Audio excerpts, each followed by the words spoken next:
81 dias preso.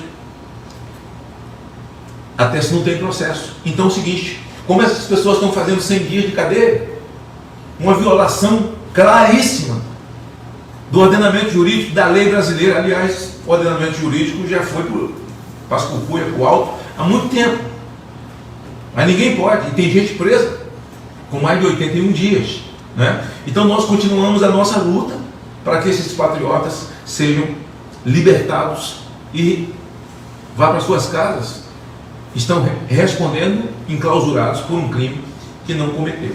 Esperamos muito que entre o dia 11 e o dia 14 o senador Pacheco, presidente do Senado e do Congresso Nacional, ponha para aprovar a CPMI do dia 8, que será importante nós sabermos quem são os terroristas, né, que eles dizem ter. Já foi terraplanista, já foi genocida, já foi golpista, já foi... Agora é terrorista. Não, terrorista é Cesare Battisti, que queimou famílias vivas dentro de casa e era um inocente. Uma criança que saiu do Brasil como inocentado, cumprindo pena agora lá na Itália, prisão perpétua, fez, para ter prisão perpétua, ele fez uma delação premiada e confirma todos os crimes, que aqui ele foi absolvido e saiu como uma criança que nunca tinha cometido nenhum tipo de crime. Então a CPMI do dia 8, nós vamos saber quem são os terroristas mesmo, né? Se tem infiltrado ou se algum patriota fez algum crime mesmo. Se fez, tem que pagar. Se fez, tem que pagar. Então, só uma CPMI, para que possa ser lido, né? A gente tem conversado isso, o presidente Pacheco já afirmou e confirmou que vai ler. Nós já estamos colhendo assinaturas para a CPMI do crime organizado, esperamos que na mesma época seja lido, para que também seja instalado. Acho que... Senador Flávio Bolsonaro, pela ordem.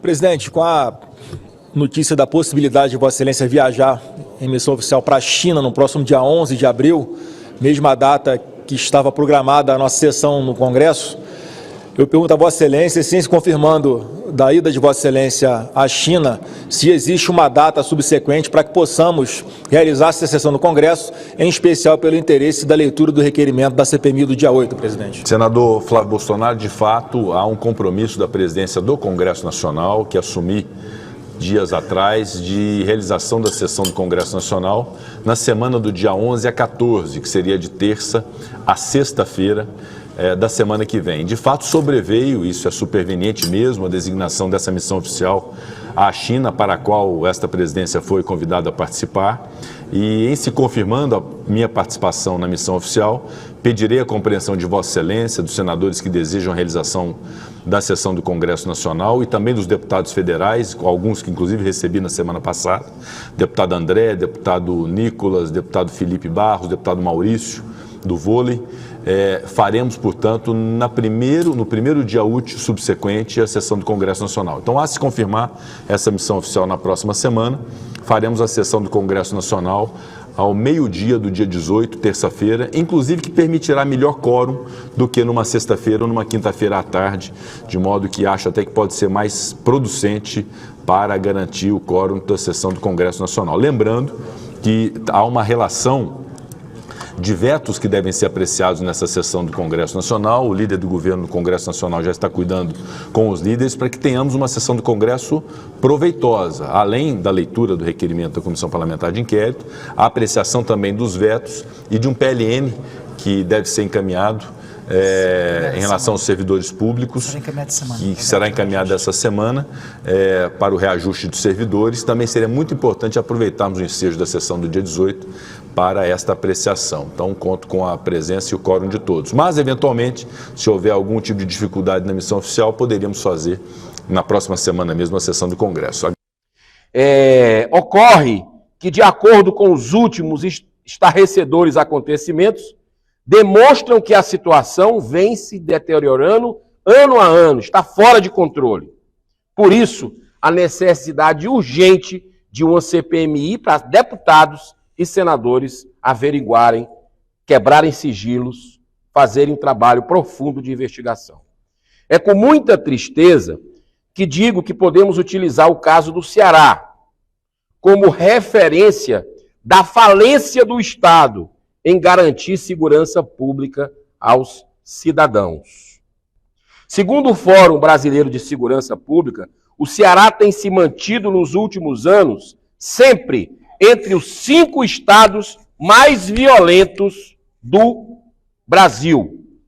Comunidades inteiras são dominadas pelas facções criminosas, com toque de recolher, extorsão, expulsão de família de suas casas. E tudo com a complacência, não tem outra palavra, no meu modo de ver, do governo estadual, que é comandado pelo PT, que em vez de investir em segurança, inteligência para enfrentar o crime organizado, ele preferiu gastar. Senador Marcos Pontes, astronauta Marcos Pontes, senador Rodrigo Cunha, 1 bilhão e 100 milhões de reais com propaganda e publicidade. É inacreditável um estado como o Ceará gastar, no último governo petista, 1 bi e 100 milhões em propaganda e publicidade. Um estado com tantos problemas, necessidades na área, não apenas da segurança, mas da saúde, moradia, uma série de situações. E o novo governo eleito em 2022, também do PT, segue o mesmo padrão. Suas primeiras medidas foram aumentar o número de secretarias, acredite se quiser, para acomodar interesses partidários, nada republicanos, e simultaneamente aumentar a cobrança do ICMS sobre produtos e serviços essenciais à população, como combustível, energia elétrica e telecomunicações. E o pior, manteve no orçamento as mesmas indecorosas e exorbitantes despesas com publicidade. E a segurança? Possivelmente o povo vai ouvir. Isso a gente vê depois. Mas existem, senhor presidente, muito mais situações estranhas acontecendo recentemente. O canal O Antagonista e a revista Veja divulgaram trechos de depoimentos dados por Marcos Valério, o operador do mensalão, dizendo que tinha conhecimento de relações entre integrantes do PT e o PCC, por ter ouvido do então secretário-geral do PT, Silvio Pereira, os detalhes dessa relação. Em ligações interceptadas pela Polícia Federal, como parte da Operação Cravada, integrantes da facção criminosa reclamam da transferência de presos, fazendo xingamentos ao então ministro da Justiça, Sérgio Moro, e dizendo terem um diálogo cabuloso com o PT.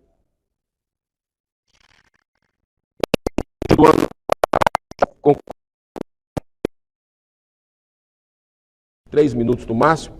Em junho do ano passado, a revista Cruzoé revelou que a Polícia Civil de São Paulo abriu inquérito para investigar denúncias de que o vereador Senival Moura, ex-líder do PT na Câmara, seria, na realidade, uma espécie de laranja do PCC, numa célula da organização criminosa dentro do setor de transportes da capital paulista.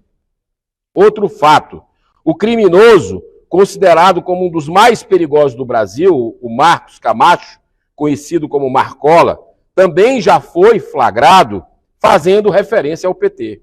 Em outubro do ano passado, o Antagonista, novamente, esse site, que tem muita credibilidade, revelou áudios que Marcola na prisão, captados com autorização judicial, e que também mostravam a existência de canais de conversa da facção com o Partido dos Trabalhadores. O material foi obtido por Cruzoé, mas censurado por ordem do TSE durante a campanha eleitoral última. Diante de tantas situações suspeitas, uma pergunta precisa ser respondida. Por que as facções criminosas têm avançado tanto, principalmente na região Nordeste? Segundo o Anuário Brasileiro de Segurança Pública de 2022, Fortaleza é a 6ª cidade mais violenta do país em número de mortes violentas por 100 mil habitantes. E Natal, que está sofrendo esses ataques agora, é a 12ª num país com 5.568 municípios. Em 2021, São João do Jaguaribe, lá no Ceará, recebeu o triste título de cidade mais violenta do Brasil. Eu fui nessa cidade há cerca de 20 dias atrás. Uma cidade fantasma, abandonada, as pessoas saindo, indo embora, porque não aguentam tanta pistolagem, o Estado abandonou. Essa é a realidade que a gente tem que entregar para as pessoas. Não pode dourar a pílula. Em 2022, e olha a relação Ceará e Rio Grande do Norte, estados irmãos. Em 2022, esse terrível título passou para a cidade de Mossoró, no Rio Grande do Norte, com um índice de 60,3. Índice típico de países em guerra civil, pois o máximo considerado tolerável, segundo a ONU, é de apenas 10 mortes violentas por 100 mil habitantes. Para termos noção da gravidade do problema, segundo o Conselho Cidadão para a Segurança Pública e Justiça Penal, uma das 50 cidades mais violentas do mundo, ou seja, das 50 cidades mais violentas do mundo, sabe onde é que são? 10 da região nordeste do Brasil. Natal aparece na 20ª.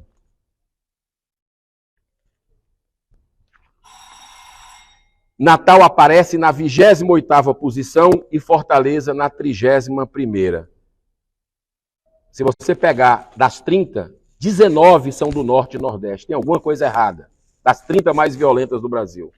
Estamos agora falando de um mundo com cerca de 2.500.000 cidades. As nossas estão ranqueadas lá em cima.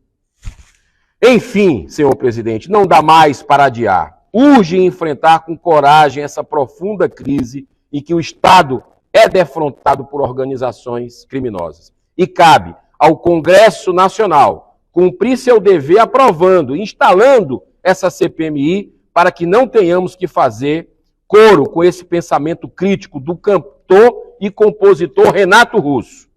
Abro aspas. Vamos festejar a violência e esquecer a nossa gente que trabalhou honestamente. Vamos celebrar a aberração de toda a nossa falta de bom senso. Muito obrigado, senhor presidente, pela tolerância. Obrigado, senador Marcos Pontes, astronauta Marcos Pontes, e queria dizer que os senadores que ainda não assinaram ainda nessa casa essa CPMI do crime organizado, proposto pelo senador Stirson Valentim, muito importante que possam assinar para que a gente coloque em pauta na primeira reunião do Congresso, que o presidente Rodrigo Pacheco já marcou entre o dia 11 e 14 de abril. Só temos a Semana Santa para corrermos com essas assinaturas e o povo brasileiro pode participar sempre de forma ordeira, pacífica, respeitosa, reivindicando isso dos seus representantes, tanto aqui no Senado como lá na Câmara dos Deputados. Uma parte do senador Marcos Pontes.